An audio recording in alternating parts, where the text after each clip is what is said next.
Postmortem क्यों और कैसे किया जाता है? क्या पोस्टमार्टम के दौरान शरीर से बॉडी पार्ट्स को निकालकर बेचा जाता है? दोस्तों, आप लोगों ने पोस्टमार्टम की प्रक्रिया के बारे में सुना ही होगा, जहां किसी भी व्यक्ति की डेड बॉडी जब बरामद होती है तो पुलिस वाले सबसे पहले उसका पंचनामा भरकर उस डेड बॉडी को पोस्टमार्टम के लिए भेज देते हैं। ऐसे में आपके दिमाग में कभी न कभी यह सवाल जरूर उठा होगा कि आखिर इस पोस्टमार्टम की प्रक्रिया में होता क्या है, या फिर इस प्रक्रिया को किया कैसे जाता है, इसमें क्या क्या चीजें पता चलती हैं और कैसे पता चलती हैं। तो दोस्तों, चिंता मत कीजिए, आपके इन सभी सवालों का जवाब हमारी इस वीडियो में मौजूद है। पोस्टमार्टम से जुड़े कुछ ऐसे सच बताने वाला हूँ जिसे सुनने के बाद आप हैरत में पड़ जाएंगे। चलिए वीडियो को शुरू करते हैं, लेकिन हाँ, वीडियो शुरू करने से पहले एक छोटी सी रिक्वेस्ट है। वीडियो के नीचे रेड कलर का सब्सक्राइब बटन दिख रहा होगा, उस पर क्लिक करके सब्सक्राइब कर लें और साइड में बेल आइकॉन भी दिख रहा होगा, उस पर भी क्लिक कर लें ताकि आपको वीडियो मिले सबसे पहले। दोस्तों, पोस्टमार्टम मरने के बाद वाली एक तरह की सर्जरी है जहां पर कई सारी बातें सामने आती है। जहां सबसे पहले चीज तो यह है कि पोस्टमार्टम कभी भी अपनी मर्जी से नहीं किया जा सकता, बल्कि मरे हुए इंसान के घर वालों की इजाजत लेनी बहुत जरूरी है। लेकिन अगर ऐसी कोई स्थिति आ जाती है जहां मरने वाला व्यक्ति अनजान है और उसका कोई भी परिजन अभी तक सामने नहीं आया, तो इस स्थिति में पोस्टमार्टम बिना किसी से पूछे पुलिस की राय लेकर कर दिया जाता है। या फिर अगर मरने वाला व्यक्ति संदिग्ध है, तब भी पुलिस की राय लेकर पोस्टमार्टम के काम को अंजाम दिया जाता है। अब आपको ये तो पता चल गया पोस्टमार्टम किस स्थिति में किया जा सकता है, लेकिन सवाल यही आता है कि पोस्टमार्टम क्यों होता है। तो दोस्तों, पोस्टमार्टम करने की जो सबसे बड़ी वजह है वो ये है कि पोस्टमार्टम के बाद मरने की वजह का पता लगाया जा सकता है। आपको ये चीज मालूम होगी, सामान्य स्थिति में मौत होने पर अक्सर परिवार वाले उसके शव का पोस्टमार्टम नहीं करवाते हैं, क्योंकि उन्हें पता रहता है कि मृतक की मौत किस कारण हुई।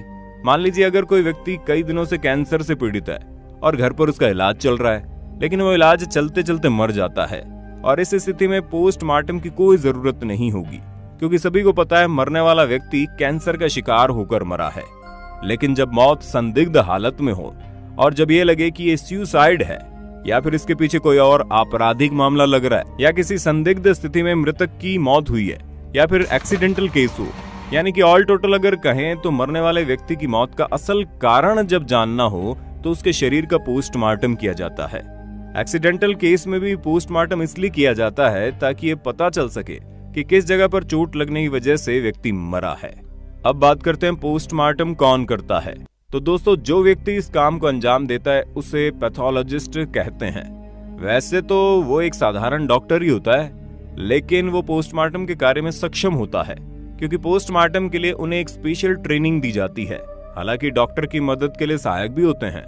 पोस्टमार्टम के दौरान शव को चीर फाड़ कर उन्हीं की जिम्मेदारी होती है और अपने काम को अंजाम देकर डॉक्टर की रिपोर्ट बनाने में मदद करते हैं।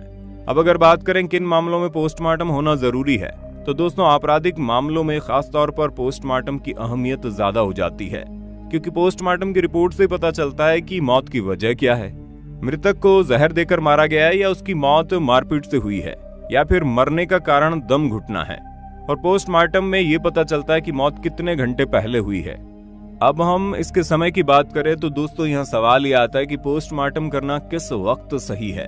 तो दोस्तों, जानकारों का कहना है किसी भी व्यक्ति के मरने के 6 से 10 घंटे के भीतर ही उसका पोस्टमार्टम हो जाना चाहिए, क्योंकि इस अवधि के बाद मरे हुए शरीर में कुछ बदलाव देखने को मिलते हैं, जैसे बॉडी का अकड़ जाना, या फिर अगर साफ शब्दों में कहें तो 6 से 10 घंटे के बाद मृतक का शरीर गलना शुरू हो जाता है, जिससे मौत की असली वजह का पता लगाना थोड़ा मुश्किल हो जाता है। अगर बात करें पोस्टमार्टम में क्या चुनौतियां आती हैं, तो दोस्तों, पोस्टमार्टम की सबसे बड़ी चुनौती तो मरा हुआ शरीर होता है, क्योंकि अगर व्यक्ति की मौत को ज्यादा समय हो गया और बॉडी कई दिनों बाद मिली है, तो इस स्थिति में पोस्टमार्टम रिपोर्ट के जरिए मौत के सच तक पहुंचना बड़ा मुश्किल हो जाता है। पोस्टमार्टम रिपोर्ट के जरिए पुलिस की जांच की दिशा बदलती है, उससे आरोपी पकड़ा जाता है, क्योंकि जब तक पोस्टमार्टम की रिपोर्ट सामने नहीं आती तब तक मरे हुए व्यक्ति के मरने के सही समय और कारण का पता नहीं चल पाता। अब मान लीजिए किसी का मर्डर 8 बजे हुआ है और पोस्टमार्टम रिपोर्ट में ये चीज साफ भी हो गई है कि वो 8 बजे मरा है, तो पुलिस अपनी जांच उसी हिसाब से करेगी और ये देखेगी मरे हुए व्यक्ति के जान पहचान वाले से लेकर दुश्मन तक 8 बजे कहाँ थे, ताकि उन सभी की लोकेशन को ट्रेस करके पता लगाया जा सके कि कौन मरने वाले व्यक्ति के पास था और कौन है। दोस्तों, अक्सर आप लोगों ने ये चीज नोटिस की होगी कि पोस्टमार्टम कभी भी रात में जल्दी नहीं होता है, ये हमेशा दिन में ही होता है। जिसका एक कारण है असल में बिजली की रोशनी में खून का रंग बदल जाता है। ऐसे में अगर पोस्टमार्टम रात के समय में किया जाएगा तो खून को केवल बिजली की रोशनी से देखना संभव हो पाएगा, लेकिन अगर पोस्टमार्टम दिन के समय होता है तो उसे सूरज की रोशनी में देखा जा सकता है, जिससे मरे हुए व्यक्ति की मौत के बारे में अच्छे से पता लगाया जा सके।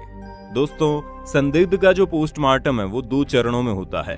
पहले चरण में शरीर की बाहरी स्थिति का परीक्षण होता है, जैसे कि मृतक के शरीर का विकास कैसा है, मृतक का स्वास्थ्य कैसा है, उसका लिंग कौन सा है, यानी वो स्त्री है या पुरुष, उसकी त्वचा का रंग कैसा है, उसके बाल कैसे हैं, कहीं उसके शरीर में किसी प्रकार की चोट वगैरह तो नहीं है। यानी कि अगर साफ तौर पर कहें तो मृतक के बाहरी शरीर में जो भी चीजें होती है उसे नोटिस करके एक पन्ने में लिखा जाता है। और फिर मरने वाले व्यक्ति की इंटरनल बॉडी का पोस्टमार्टम होता है कि कहीं कोई अंदरूनी चोट तो नहीं आई, कोई हड्डी तो नहीं टूटी, हाथों में सूजन तो नहीं आई, वगैरह वगैरह। और इन सारी चीजों को जांचने के लिए शरीर का चीर फाड़ होता है। तब जाकर पता चलता है कि मरने वाले व्यक्ति की मौत का असल कारण और समय क्या है। उम्मीद है आपको पोस्टमार्टम से जुड़े सभी सवालों का जवाब मिल गया होगा। अब आपका इस पर क्या कहना है, कमेंट में जरूर बताइए। और इसी तरह की वीडियोस देखते रहने के लिए हमारे चैनल को सब्सक्राइब करना बिल्कुल ना भूलें। और हाँ, हम फिर मिलेंगे एक नई वीडियो के साथ। तब तक के लिए जय हिंद, जय भारत।